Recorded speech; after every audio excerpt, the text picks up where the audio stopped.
Now, the MSU Federal Credit Union Coaches Show. Childs eludes the first rush, going to hang it up downfield for Foster in the end zone. It's intercepted!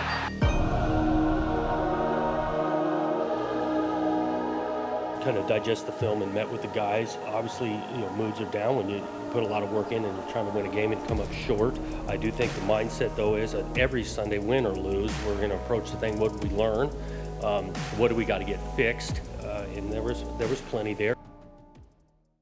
This is going to be a very special week here at Michigan State as former football coach Mark D'Antonio is being inducted into the Ring of Honor here at Spartan Stadium prior to the game with Ohio State on Saturday. As for the play on the field, Michigan State is looking to bounce back from a 23-19 loss to Boston College last Saturday, a game in which quarterback Aiden Childs threw 3 interceptions, and it was all stuff we discussed with current head coach Jonathan Smith prior to his first meeting with the Buckeyes.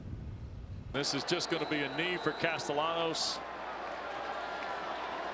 and the Eagles will celebrate their 3rd win of the year. There's the snap, and there's the touch of the knee. First one doing these coming off a loss, obviously not ideal for you guys, but what did you like about the response after Saturday's loss to Boston College? Well, you look at a lot of response throughout the game. We got to finish the last, 4 minutes better, but there was on a tough environment on the road, momentum swings, bouncing back and forth. There's some good play in there. There's some definitely things we want to clean up, do better. But the approach the next day, guys, we're back to getting some things fixed, know what we got to emphasize, and looking forward to the next week. And when you went over film, what was maybe the biggest thing that stood out that maybe was frustrating or something that you know that this team is better at that just didn't happen? Yeah, I think, on one side of it, offensively, there's some opportunity there. A couple of guys are open. We missed them. We didn't protect it well enough. We got to get our run game a little bit more, a lot more efficient. But that's just one thing that stood out on offense. And obviously with Aiden, I know he probably would have loved to have a better performance. What's the approach with him this week of maybe getting his confidence back, or is that not something you have to worry about right now? You always want to be coaching some confidence, but that comes from demonstrated performance. Confidence does. So what do we want to do? We want to have a great week of work and practice, fixing some things, that kind of thing, and also surrounding him, those 10 other guys, coaches included, to make sure we're putting the situations, game plan, and the other 10 guys playing really well around him. It's obviously not ideal to be missing 4 wide receivers, especially for the quarterback. But what did you just like about maybe the group that was out there that maybe helped him have those nice throws? I thought AZ stood out. I mean, he played more and had some huge catches, especially late in the game for us. And so that was a guy that stepped up. Montori has continued to be consistent. He made some plays in the game. Valiant had some nice catches. I think, again, we want to go back to this, the run game. We want to find ways to be more productive there.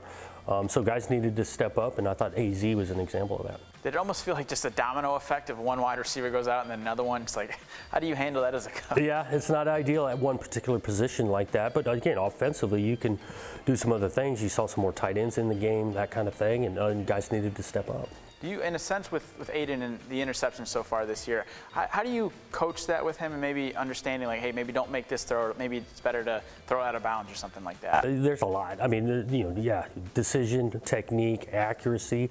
I think the situations that get created, if we're in 3rd and longs, well, why are we in that situation? Well, we'd go back to the better play on 1st and 2nd down.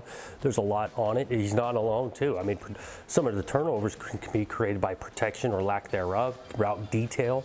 If the route's supposed to be at 12 and we're all of a sudden at 15 or we're at 8, all of that leads to turnovers. He showed his ability to run, too, a lot more in that game. That was impressive, I think, for a lot of people. He's obviously probably had that skill to him, but what did you like about seeing that now unfold in the game? I think he showed a little of his competitiveness, right? You got back there, he's looking to throw, not there. He goes and finds ways to get first downs. There's a 3rd down and 10 that he made a bunch of guys miss. He cut it back from the sideline. It kind of shows how competitive he is. Obviously now bouncing back, you get Ohio State this week at home.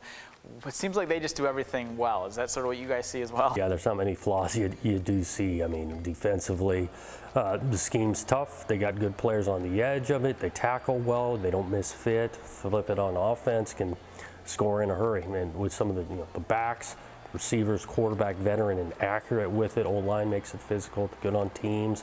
The return game in particular, coverage units. So there's not a lot of flaws we've seen so far. Before you arrived here, the last coaching staff, the last 4 years, Ohio State was always that consistent opponent that just always had their way with MSU. How do you, in a way, make it where it is competitive for, obviously they're number 3 in the country for a reason, they're very good. How do you make it where it is competitive? Yeah, you want to focus on yourself in regards to what we can do to clean up errors, work toward our strengths, understanding, it's going to be a good, challenging opponent. We've approached it that way. And again, I don't think we're alone here. Ohio State's been good for a long time, creates issues for a lot of people. But we got an opportunity this Saturday to kind of let it all hang out and focus on ourselves and playing well.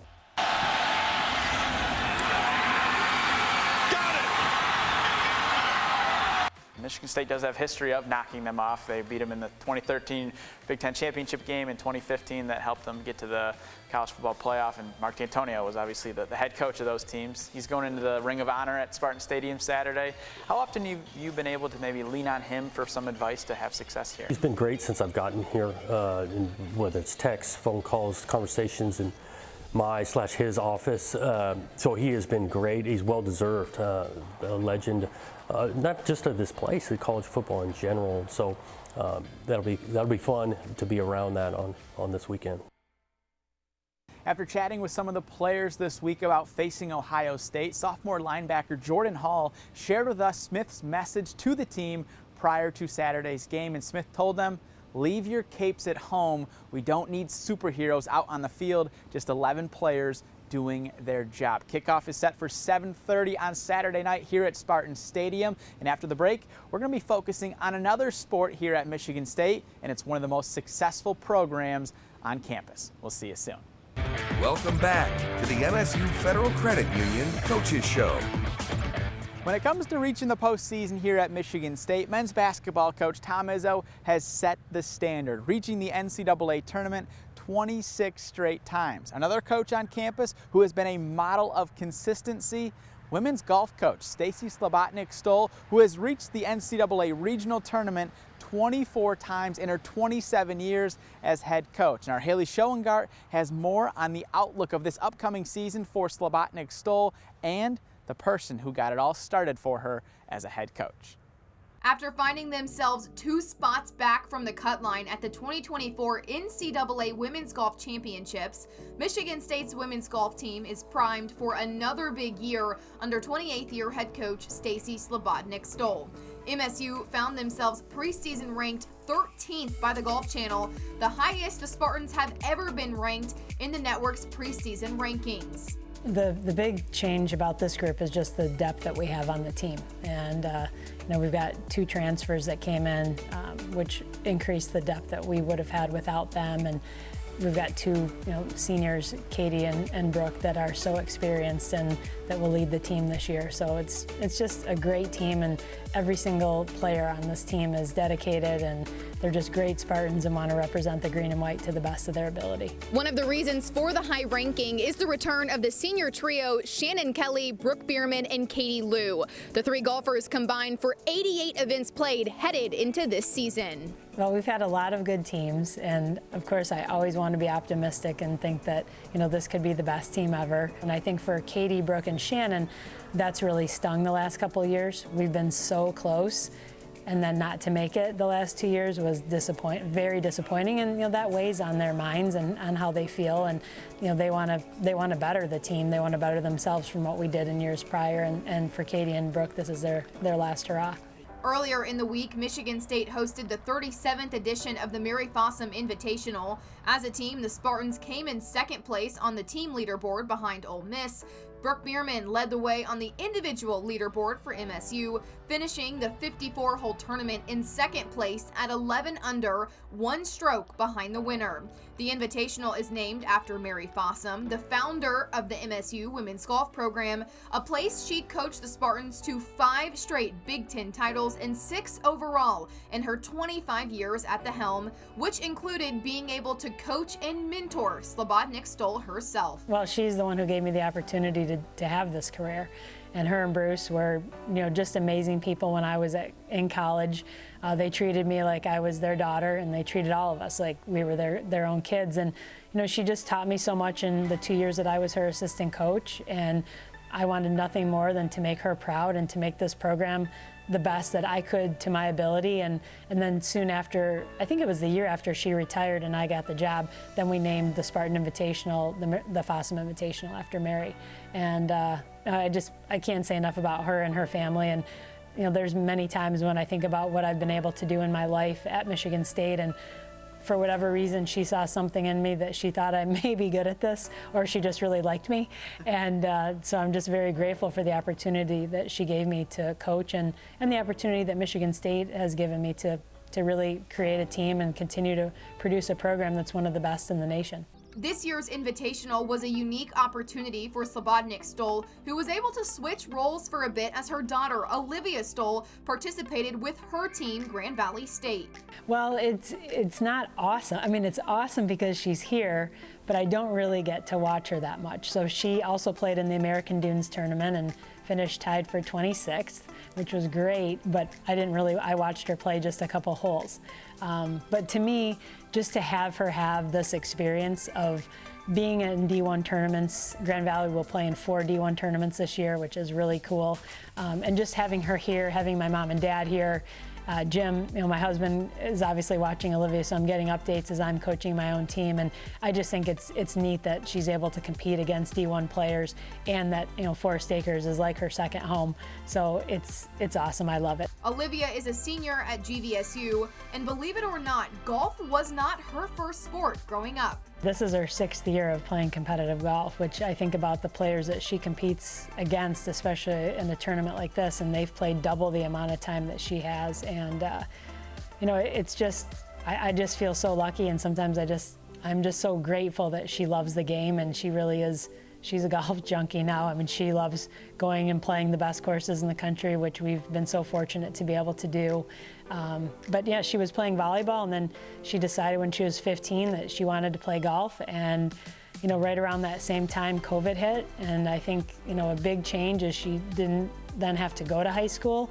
So her and I went to Florida for two and a half months, and we played about 55 rounds of golf in 70 days. When she wasn't doing school, we were at the golf course.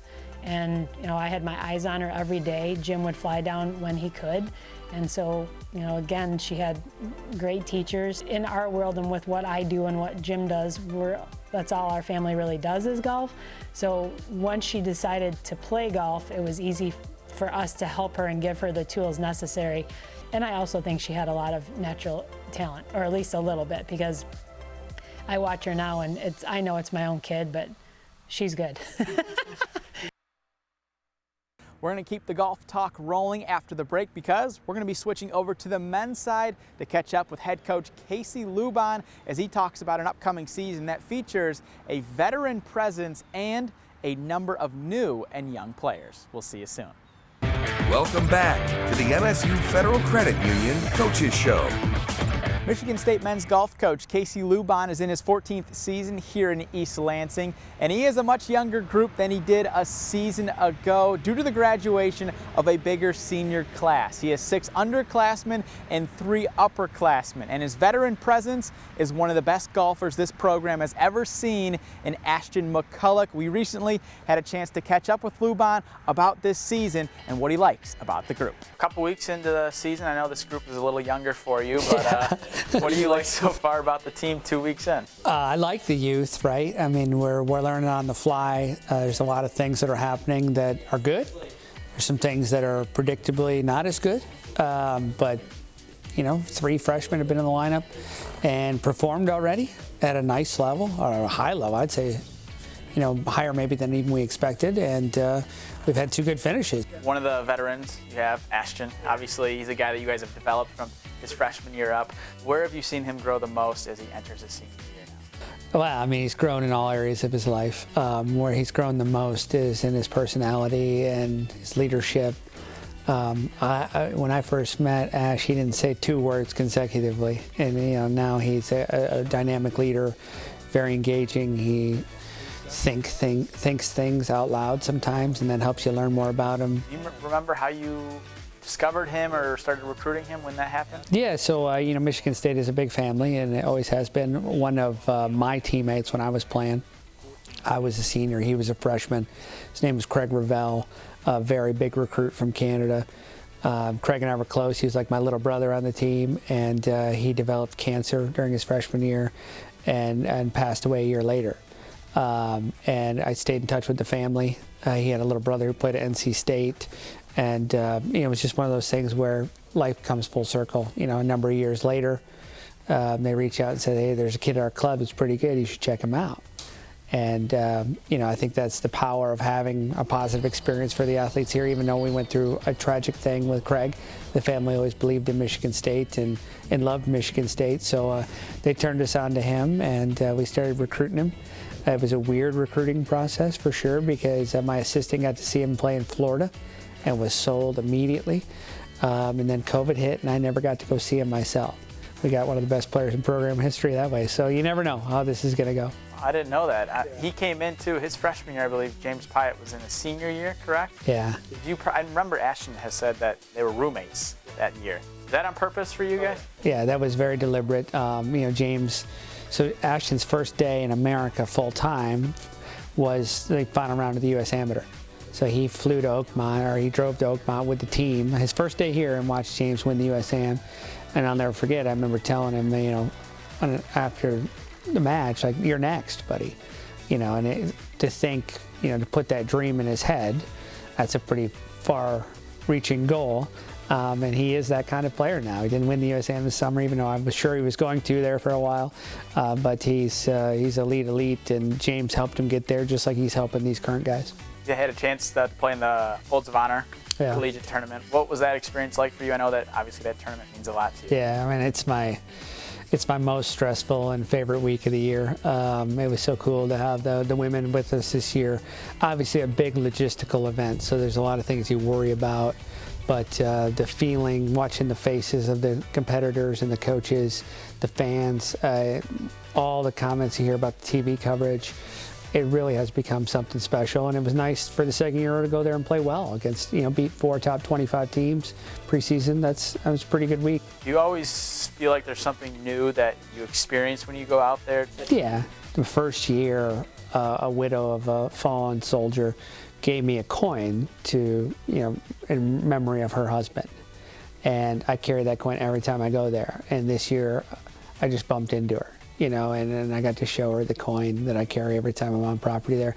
And it's teary-eyed, it's emotional, right? It's about making a connection to other people through the game of golf, but also, to show these guys that there's a big world out there, and we're as fortunate as we can be. And I really believed, of the 150 athletes, there wasn't one of them who didn't understand that by the time they left. That's why I started the event. When it comes to Lubon's top golfer, he has had quite the summer leading up to his senior season here at Michigan State. And after the break, we're going to be chatting with the man who has spent time with some of the best golfers in the world. But first, here's our Play of the Week. Welcome back to the MSU Federal Credit Union Coaches Show. From setting the program's single-season scoring record to qualifying for the U.S. Open, it has been a whirlwind of a year for Michigan State's top golfer, Ashton McCulloch. And as he gets ready for his senior season, our Tyler Driesinga recently spoke with him about transitioning from being a young star in this program to now being the veteran leader of the team. Is Ashton McCulloch one of the amateurs at the 11th?